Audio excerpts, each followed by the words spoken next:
they want help understanding why this happened, that this isn't really the moral failing of their partner.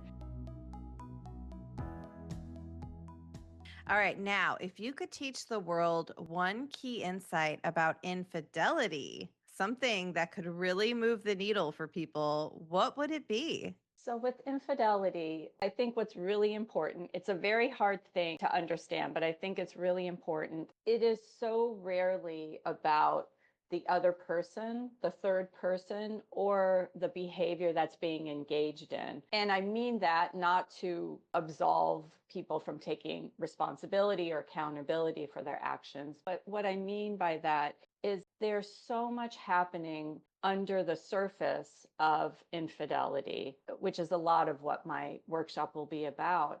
But there's so much happening under the hood of infidelity. And if we can focus on that, if people can recognize that, yes, this crisis happened and it's incredibly destabilizing, but there is an opportunity there to really understand, okay, why did this happen? What does this mean about the individual who stepped out of the relationship? Or what does it mean about what was happening in our relationship?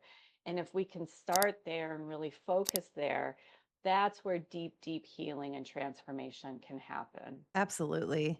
And now I've heard people say if your partner cheats on you, that's it. They can never be trusted again. We throw the whole thing out.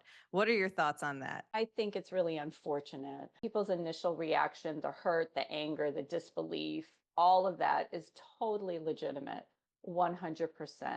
But I often find that people come in and they want permission to stay. They want permission to be able to work on the relationship. They want help understanding why this happened, that this isn't really the moral failing of their partner, that it's a really complex issue that requires a lot of work and healing to be done. And sometimes affairs do lead to the end of a marriage. And oftentimes there might have been issues why that relationship should have ended that have been hard to deal with. And so the affair kind of acts as a not very productive exit strategy. I'm not a fan of just promoting the zero tolerance approach.